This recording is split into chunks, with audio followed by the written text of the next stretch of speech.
Welcome to everyone, CFA members and our guests, etc. This is another episode of Macro Matters, where we talk about the macro that matters to investors and to all of us in the CFA program.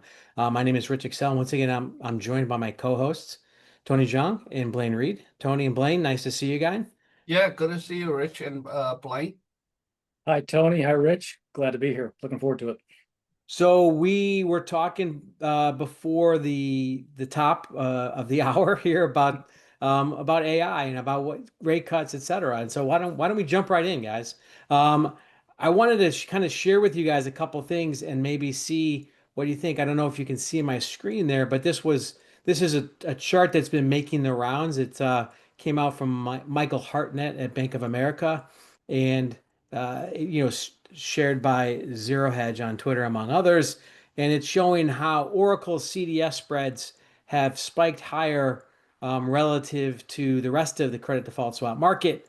And it's talking about how Michael Hartnett says the best trade into 2026 is shorting the bonds of hyperscalers. So, since we're talking credit instruments, we're talking about getting short bonds. Blaine, what do you think? This is a topic that we've talked about before, where all Mhm. of a sudden we've got companies that have chewed through a lot of the cash flow and now they're borrowing money to build out CapEx. So why don't you lead us off about, I don't know if you've seen what Michael Hartnett wrote, but why would this make sense if someone wanted to do this? Yeah, so I have not read his article, so but I looking at your chart here and the Oracle situation, I think is maybe a bit unique in the whole spectrum of things, and that they are borrowing, I believe, a lot of debt. I think the rating agencies have commented on that. So I when I look at this, I would, again, without reading his article and comparing this to, say, maybe what some of the other companies that are mentioned borrowing debt. I think when you look at their balance sheets, the amount of debt that they're talking about borrowing is probably less significant than it is for Oracle. So that's the first thing I would look at here. But basically, what you're looking at here is 5-year credit default swap spreads widening out, and it's becoming more and more expensive to protect against, if you own those bonds, to buy protection against those bonds. And that's just an indication of, someone that's concerned, or a market that's concerned about credit worthiness of the particular issuer. So that's what I would read here. I think it plays right into this theme of just the amount of spend that's happening. But I think it's a little bit unique to Oracle, without looking fully at what he's written. Maybe it is, maybe it isn't, because this is another chart now that was shared by Lisa Abramowitz from Bloomberg, and it talks about the bond issuance by big AI tech companies. Um, just in if they look through 2025, it's well over $100 billion. The vast majority of that coming just through in the September-November timeframe, and this includes Alphabet, Amazon, Meta, Microsoft, and Oracle. Um, and this is another one. Again, this comes from Bank of America. So Tony, I want to put it to you because I know you are the AI bull.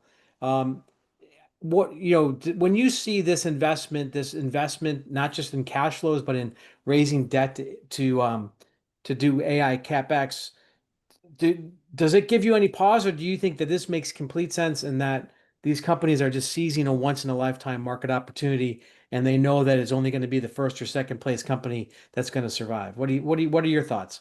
Yes, Rich, this was actually a very nice picture, and then corroborating with what Blaine just mentioned about the CDS spread, that actually made people thinking about the movie The Big Shot, right? Especially just like talking about the Mike Burry in 2007 and 2008, something, a big story that have been flooding around the Wall Street over the past few days. And then apparently this will be one side of a reflection over how the Wall Street is actually concerning about the high valuation of many AI related stock.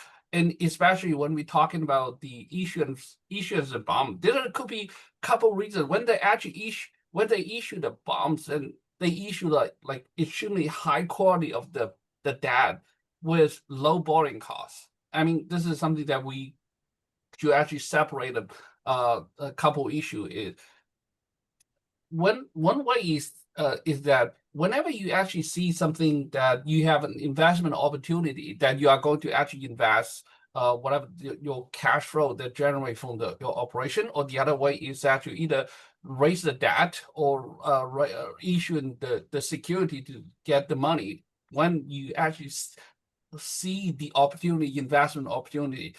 And from what the companies are doing here by issuing a bond, and he actually just emphasized that to the point that I was actually leaning toward to the idea that those exactly see more opportunities rather than actually being no investment opportunity or high valuation by returning the cash that generate from the business to the investor. So this is the case. It looked to me more positive than negative. However, I do actually want to say here that apparently the rapid rise of the popularity of AI has led to definitely some stock being priced at a very lofty multiple. I mean, Oracle, for instance, like in the past, had actually accelerated the the gain significantly over the past few months. This is something every people concern, same as right now Amazon joined the competition. This is definitely one issue here. But the most important thing I think for investors, especially the institutional investors, is actually to look at the corporate's earning and the narrative they conveyed it over the earning announcement. It looks to me right now the future growth remains solid, intact. Current earning remains solid, intact, and definitely is like people can continue to argue that this could be a potential bubble, but here I haven't really seen any like too much of a negative signs like from the corporate's earning announcement. If you look at most of the companies like report earning, apparently Other NVIDIA than is going Meta, to of report. course. Yeah, Meta. Well, Meta is like you look at both top and bottom looks great to me. Is the people just argue about maybe the guidance. It's this is kind of a thing. Sometimes might work, but most of the time don't. But here, the most important thing apparently is like investors should eye on the earning on Wednesday for Nvidia. I think this Nvidia's earning announcement is going to give us more of a clear picture. There's more of upside than downside. So I mean, I think to me, when I look at this, there's two possible at rationales that you can make, right? One, on the one hand, you could say that these companies have historically generated a lot of cash flow and that their balance sheets were inefficient and that they should take on some leverage and keep the upside for shareholders. And Yeah. that's all they're really doing is making their balance sheets more efficient.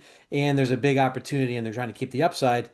The negative argument would be just through a DuPont analysis that says if you're trying to hold on to your return on equity and you think that your margins don't really have any upside and that your asset efficiency or turnover doesn't really have any upside, really the only lever that you have left to hold on to your ROE is to lever up your balance sheet. And so there's a probably a bearish argument and a bullish argument as to why you do this.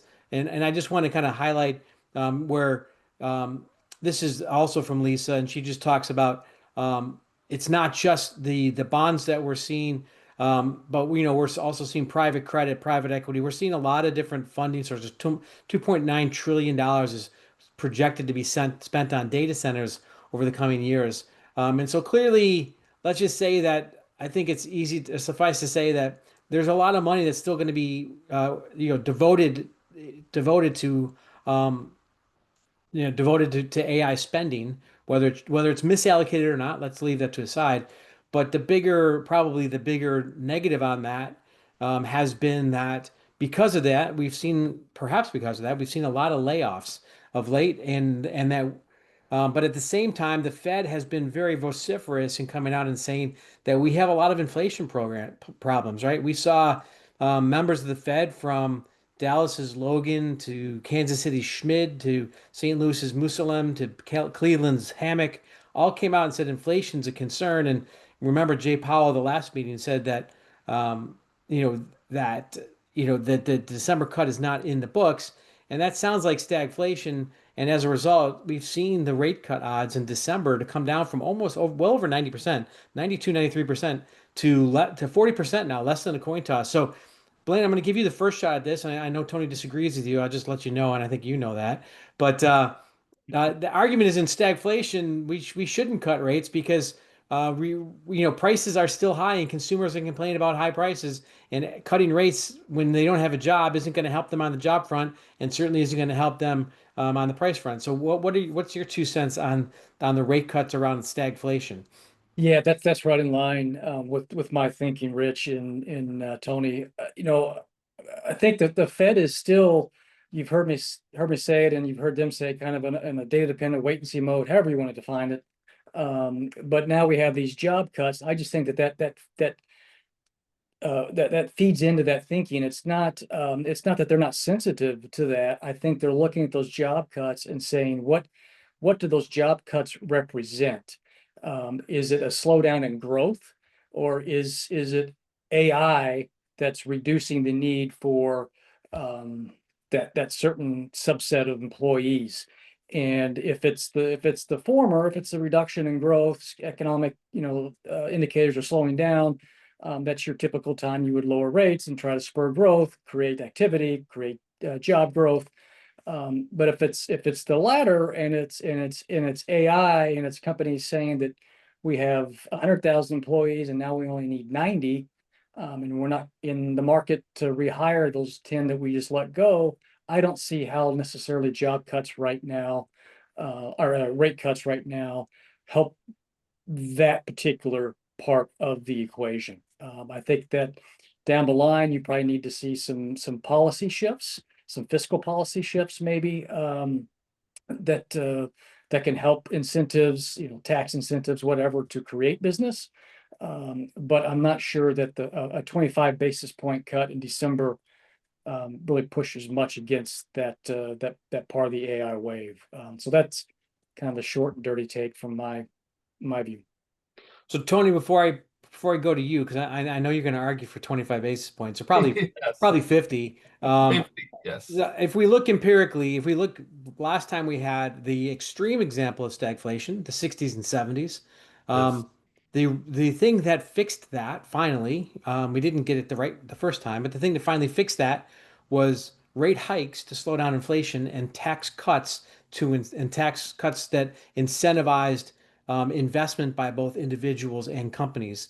And Oh, so it's the yes. combination of tax cuts and rate hikes, which we don't always see. In fact, right now, the current administration would rather cut taxes and cut rates, but it was that combination that actually forestalled stagflation. St. Louis Fed's Alberto Musalem earlier this year talked about how he was worried about stagflation, and he said in stagflation, the Fed should err on the side of letting consumers tell them what matters the most. And so, in that light, I would say I'll bring up the University of Michigan data that came out about 10 days ago. And of course, consumer sentiment fell pretty considerably. The sentiment was at 50.3, well below expectations and well below last month. That the current conditions was probably fell the most, but the future expectations is even below that. So people don't feel particularly good about what's going on right now or what the outlook is. But at the same time, they see 1 year inflation even higher at 4.7%. And so the consumers are saying they don't think things are that great, and they think inflation is probably the bigger concern. Um, so along those lines, that would maybe argue for no rate cuts, but I know you're going to argue for rate cuts. So what's the argument? Yes, and Blaine, yet my argument remain uh, intact and strong that I actually favor the Federal Reserve to cut 50 basis point in December. And for a couple of reasons, including both stimulating the economy and simultaneously the labor market, maintaining a strong labor market. This is looking at the economy first. Apparently, right now, since maybe even the last year, that we continue to advocate a resilient U.S. economy because of the consumer spending. This is very straightforward. And whenever it's like if whenever we have a very strong consumer market, then the economy remains to be strong. And actually, to achieve that, there's two things have to be in place. Number one, apparently, we need to actually have the very strong job market, just for people to actually have a job, to have income. This is no doubt. When people have an income, then they, even though the inflation hike, maybe this could be a shortened or transitory pain, so they can still afford. That's why even though the inflation remains super high, but because of the unemployment continues to actually go lower, that the high inflation did not actually translate into a recession or bearish market in the US. That's what happened over the past 2 years. And if we actually want to maintain that path, the health of the job market will become a very critical factor. And as what we argue continuously, that the deflationary nature of the AI here would actually help to offset the inflation just caused by the either other U.S. economy uncertainty or tariff policy over here. And here it just thinks when we actually see the AI adoption accelerated, that the deflation nature of AI adoption would come into play to offset the inflation concern. What that really means is more and more of a job would be cut by the major US company here, and UPS, Amazon, Google, you name it, Accenture, and then Walmart. This is a process, even McDonald's, okay, it's accelerated. What that really means is here, to actually have a strong US economy, we need to actually have the lower interest rate. What that really means is the low interest rate typically would help to do things. One is help the company to actually continue to reinvest into the US economy. And second thing is for those people who might be impacted by the job layoff, they still have a chance maybe to do their own startup. I mean, keeping in mind the US is a country where it's like startup business, like people have entrepreneurial spirits. And typically, the startup, especially the high growth phase, will require substantial amount of capital to fund research and R&D, or even acquire the new technology such as AI. And this is something that inevitable. Right now, compared to what we have over the past decade, even 1 or 2 person can even run their business with assistance of AI to do this. So we here definitely need to have the lower interest rate cut to help the remain the sustainability of the U.S. economy. And the other way is this is we continue to talk about that. U.S. currently have a $38 trillion debt, national debt. Okay, and I guess no one actually would rethink, including the institutional investor, will believe that this is like a we actually the principal could be paid off. But how we are able to really afford to cover at least the interest payment, that's a great thing to do. And apparently, I think the current administration at least intend to take this approach to devalue the US dollar, depreciations of the US dollar relative to other currency. I mean, when we actually depreciate the US dollar rather than other currency, that will make the debt or interest payment cheaper. And to do that, you cannot actually have a high interest rate environment, which just because high interest rate environment typically just make the US dollar so high. That's what when we actually see the actual US dollar rally back up to 100 over the past 2 to 3 weeks. This actually might not do good to us. So I actually argue we need to lower the interest rate as soon as possible.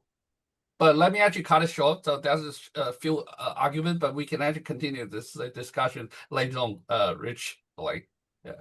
Yeah, I guess I mean maybe let's look at this a couple different ways. I think on the one hand, and I'm going to bring up this chart here, and it's what it aims to show is it's simply just looking at the U.S. National Association of Home Builders Real Estate Index, which is bouncing around at 10-year at or near 10-year lows, and it's overlaid versus versus a ratio or basically an index that combines unemployment rates as well as mortgage rates, because I think a lot of people think mortgage rates are all that matters when it comes to housing activity.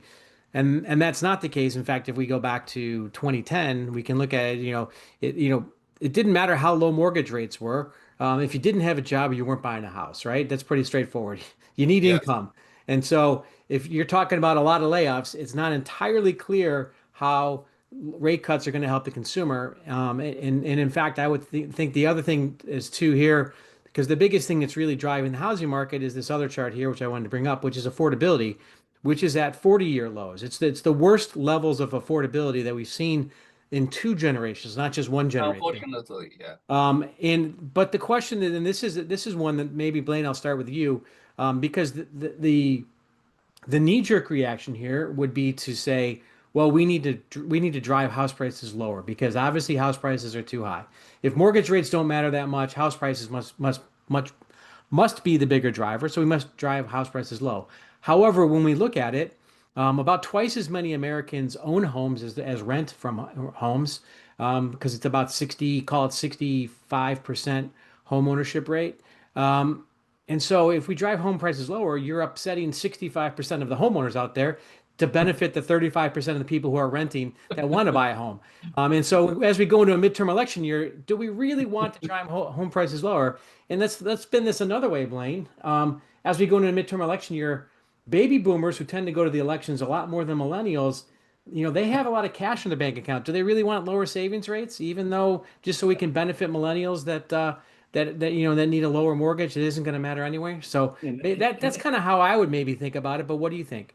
yeah, and I think that's a valid point. I think in the boomers going to be a lot of those folks who own the houses, right? And they don't want to Yeah. see the value of their house go lower. And the millennials, they want affordability. They want the value of the houses to go lower so they can get their first time homes and create their families. So I think it's it's like that K-shaped market, right? I mean, you've got um, I'm all for lowering rates to spur economic growth and create jobs and all this activity. What I'm arguing is I'm not sure in this current climate that is necessarily what's going to help as far as the job creation. I think lowering rates and what we're talking about here, and for instance on homes, it would seem to benefit potentially the holders of assets. So the people who hold assets, whether it be at homes, equities, whatever, would potentially see the value of those assets increase. And then the people that really need the help that are losing their jobs, the down portion of that K, just aren't really seeing the net benefit of that because they have higher insurance premiums, they have higher school costs, they have higher medical costs, and rate increases or rate decreases, excuse me, at least at the onset, don't fundamentally, I don't think, help that. And that gets, I think, back to what the job losses that we're seeing. What are they due to? Are they due to a slowdown in economic activity? Or are they due to a more productive company that doesn't need them anymore? And in another part when I think about just the health of the market and the charts you were showing just a few minutes ago, Rich, and if rates are too high or too low, I mean, you just outlined a 2 point some odd trillion dollar um, investment in AI that wasn't there just a few years ago, and a big portion of that is going to be funded by debt. And so to me that markets aren't starved, right? I mean, they aren't hamstrung. They're looking for ideas. They're looking for things to invest in. And typically, if rates were too high, I don't know that you would necessarily, be seeing that. You would be seeing the call for the low end of rates so we can spur economic growth, so we can spur, issuance of debt and things of that nature. Right now, there's a huge in the loan market, bond market. There, there, those investors are looking for opportunities to invest. So again, I think it's a bit of a bifurcation. About which part of the market you're talking about. So I think you bring up a valid point. Jeffrey Gunlock today, here we are, November 17th, came out and said he's going to cash because he's seen that the risk taking going on in credit markets, primarily he's focused yeah, on private credit, is so, I forget the word that he used, but basically people were taking unnecessary risks in the credit market because there's too much money chasing too few ideas, was Yeah. the implication I got. So that doesn't sound like a market that's starving for capital.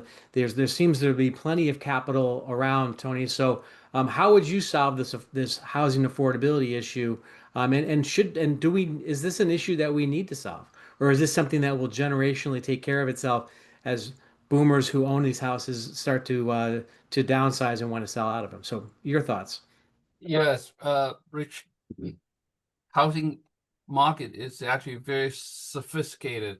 I'm not an expert in the housing market, but I do actually tend to agree with what Blaine just mentioned about the K shape of economy going forward due to the AI adoption. And then in almost every innovation in human history will always create the income inequality, and AI is in no exception here. And it actually make it another extreme that basically saying that we are going to see fewer and fewer of the people actually profit from the AI adoption, and then massive amount of the population would actually will stand in a like disadvantaged place. So to answer that question is like a more than just economic question, but also a social question. That's why we see the election outcome in New York, and then probably we'll see the election outcome in California, and somewhere else as well. Or maybe, as you point out, for the incoming midterm election, which party is going to actually take over the Congress or Senate? This is remain unknown. But here is the thing, apparently, that telling me that a lot of people are anxious about their right now economic status and about their future prosperity of their income, job security, and family. And apparently, housing costs is rising significantly, and also educational costs is almost become unaffordable. The housing costs couple issue. Now, one is supply, the other will be the demand. The demand is when the price hike significantly. I mean, this is a relative demand. When the price uh, rise significantly, the demand will actually squeeze instantaneously. That's why so many of Gen Z and Millennium are unaffordable, or not even willing to buy the house at this moment. Because this is almost impossible. So American dream will become extremely difficult to achieve. So something have been reported continuously. This might continue, in my opinion, might not actually be solved in a short amount of time. The other issue will be the educational costs. One thing we certainly can tell will be the education, especially for the elite education, will almost become formidable for many middle class family here. No doubt about that. And one perspective, if we look at the tuition of the University of Chicago continue to hike, almost remain the highest, like over the past continue to hike 3 or 5% every couple of years, and then continues like even still facing some kind of financial situation issue. This is a trend. Tuition might not actually go lower. That being said, is many issues actually play in not just economic, but also political and social issue. I do not actually have a greater solution for how we can actually solve the housing bubble issue. I mean, I might think technology definitely would help, and then until we actually look at 5 years ago, almost 3 years ago, people when they looking at the Chinese real estate market, they say, hey, there was no recession, and then the house price or real estate price in China will continue to go higher because they actually compare the real estate price to part of New York and California. And now here we look at the Chinese real estate market has lost almost 30 to 50% from their peak back to 2021 and 2022, because of apparently the economic issue. Lots of people would lose their job. It's extremely difficult for the new fresh graduate in the Chinese university to find a job today. Similar things could really happen here if AI adopt. Now, even last reported, the Princeton University might not even have the the job placement rate more than 80% in for their class 2024. So this is situation might continue. So here it's a very sophisticated problem. That's why I actually advocated. I think Federal Reserve should actually help to stabilize the economy and job market by cutting rate as soon as possible. I want to just add on to that a little bit. I do think there are things like our economy historically has been a pretty mobile economy. And folks that were readily available to move jobs or thought they could move jobs pretty easily, that creates the need to sell a house, and they buy a house in their new location, and there seemed to be this good turnover. And I just wonder, like with this AI, the impact that we're seeing now, so not only are companies saying um, uh, we're going to take down the amount of workers that we need, but those workers that are still there are really reluctant to change jobs, just because they're going to re-enter a market where they're going to need to find a job, and they're seeing that that's pretty difficult right now. So I think that's maybe one structural thing that you can think about, but also I think the regulatory environment too. I mean, I think that's where, again, what strings can the Fed pull? And they aren't they're not saying the regulatory environment for where houses can be built or land that can be used and things of that nature. I think that's been argued about for quite some time, that we need to have a more accommodating, environment to build houses. I don't think that what we're seeing now is just because of AI. I think there are a lot of folks in the housing industry that have said this for a little while now, that the regulatory strings need to be loosened up. So back to your original point, Rich, it's not all about mortgage rates. There's some other structural things that demand that create the demand and supply of houses.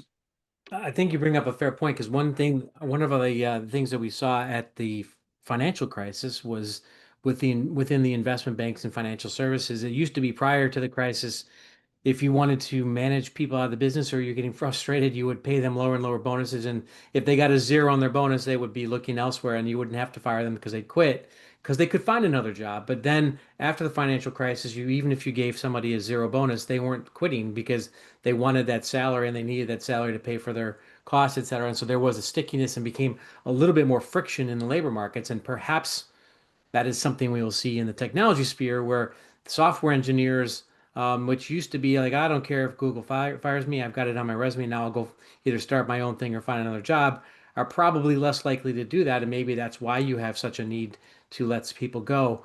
But I just kind of pivoting or kind of keeping on the same theme that you've both brought up. Um, this is a chart that I have up here from the Bureau of Labor Statistics.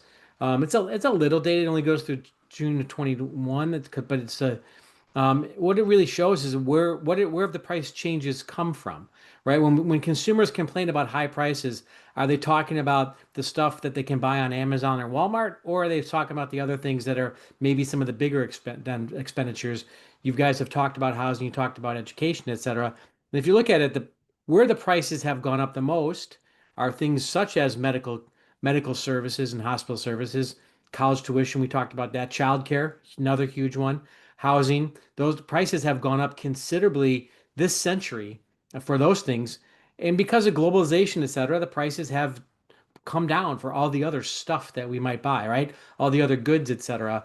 So I guess I would open this up to either one of you and say, what, in which of these things do we think that we'll either get a benefit of AI productivity booms lowering the effective cost of them or interest rates helping them? Because while you can argue that AI productivity booms could and should certainly help lower the cost in the medical field and the education field, it's not entirely clear because of structural issues there, such as the infrastructure that's put in place. Let's just say that the costs will in fact come down, and I don't see rate cuts helping really on the education or hospital front.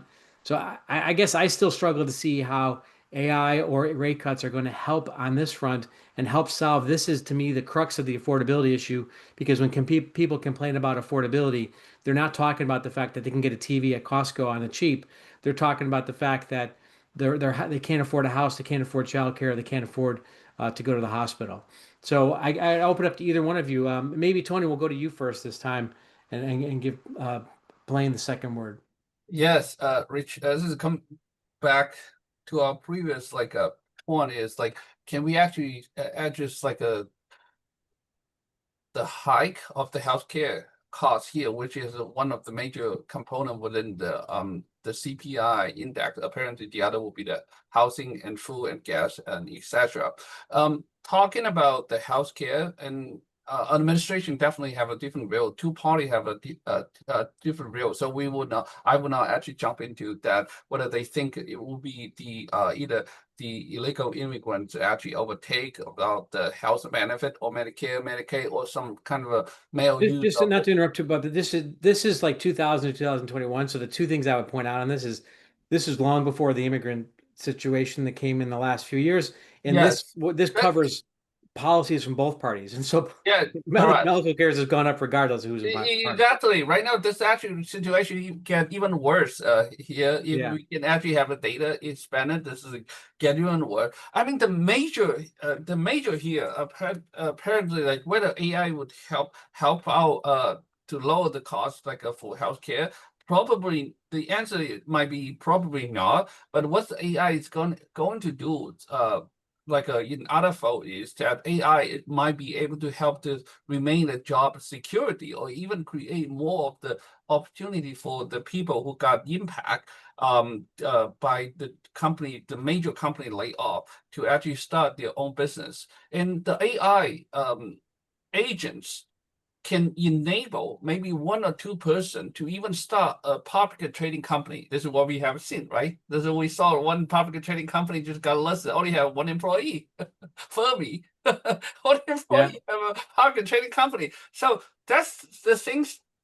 Well, it can be actually extended to the mass public. That's also helped to create the job opportunity elsewhere. Something that we do not know. Like for instance, we actually were joking about maybe have a cleaning house just for a robot. There's a given concern, maybe the introduction of a robot either into our home or into the hospital would actually replace some of the human costs over there, and that's something what we saw.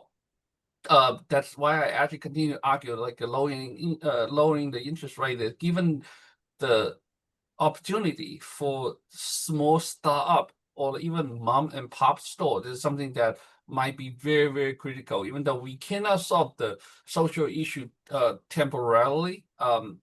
Here is the thing. And coming back to other things like toy and thing, those are actually related to some manufacturing industry. And here we dealt with this continuation of deglobalization, and we especially want to securing the manufacturing capability in the United States against maybe the globalization trend or manufacturing trends of the China here that also need to lower the interest rate. If we dealt with the interest rate higher than 3%, that being said is investing into a treasury bond will be better off to invest into the manufacturing industry, which typically only have the gross profit margin less than 3%. This will not the investment or the effort from the current administration to bring back the manufacturing back into the U.S. might not be feasible or even sustainable. That just doesn't work in that way. And one thing a lot of people talk about, even Secretary Bassett actually was so proud that he showcased, I think last week to say, hey, this might be the first rare earth magnet that U.S. manufacture in the past 25 years, rare earths, which actually a very critical element or component among the state-of-art technology, including the military and also industrialization, robot, almost everywhere that you can possibly think about. It's very important. But the manufacturing industry over there by itself, we can actually have a small amount, but once you actually scale the things up, that the profitability will become a very, very critical issue for the sustainability of the rare earth industry if the US really want to actually take back. the rare earth industry back home here. And 25 years ago, the US was #1 in the rare earth, like I think production in the world, but just because of the so high the cost to actually to manufacture the rare earths, it's almost impossible. Similarly here, interest rate definitely prevent high interest rate will prevent the company or even the private sector to invest into that. This is a very critical national security issue. Yeah, I would maybe push back, and I don't think know if it's the interest rates that matter so much. It's the costs are high, but it's the regulatory cost, right? It's the environmental and regulatory costs, which is why the rare earths got shipped overseas from the U.S. Well, definitely. Well, that's why we also need to deregulation. I mean, there's so many things to have to really come into place before we can actually bring back the manufacturing. Yeah. So Blaine, your thoughts on this? Yeah, real quick, a couple things from me on this chart. One, I look at the bottom of the chart, I see a bunch of commoditized products. I think you alluded to it earlier, Rich, Yeah. with the TVs. The top part, certainly more services oriented type industries. I look at college textbooks. I go, there's actually one. If we're talking about AI, that maybe we could figure out a way to get everyone access to college textbooks over Chat GPT and just be done with it. Because I remember going to college and paying the price for those textbooks, and it was ridiculous then. But what I think would be interesting, I know this came from the Bureau of Labor Statistics, but I think the heart of this issue is affordability, right? I mean, and so there's no, what have wages done over the same time frame, as it relates to a lot of commoditized products that have stayed the same or actually quote unquote gotten cheaper for consumers, but the top part of that chart went way high. But secondly, just talking about rates, there was a long period on that chart because it went from 2000 what to 2000 the current, that we had really low rates in this economy, Yeah. and things didn't cheapen up. We also had a globalization during that period. We did, but it didn't help. Hospital services, for instance, are done domestically here by doctors and nurses, and it's just an industry that's had its costs go higher to the consumer. But we had low rates for a big portion of this time frame on this chart, and hospital services continue to move higher. So again, we're getting pretty nuanced here. I take your point, Tony, but different economic cycles in there that impact what's happening when you lower rates or increase rates. But it's just we've had variation, as you said, Rich, through different political environments, different administrations, different economies, and the top part of that chart continues to go higher, no matter how well the economy is done, and no matter what the rate environment has been. So to me, there's something structural that's happening there, or at least that's not necessarily in the control of the Fed, for the duration of the 25 years that are on this chart.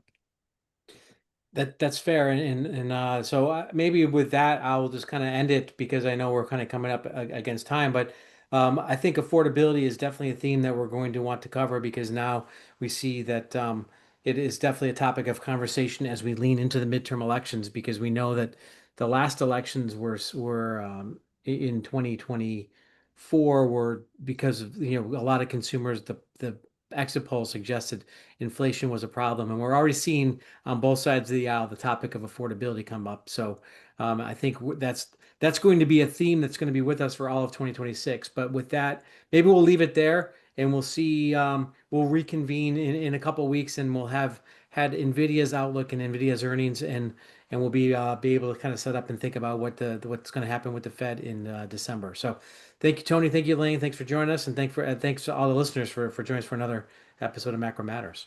Yeah, Thanks, definitely. I Tony. think all we actually eye on the Wednesday, and look forward to our next discussion after Nvidia's earnings. After the odds, I do after as the well. odds of a Thanks. rate cut go down to zero. That will happen in December. Thanks, guys. Okay, all right. Good to see you.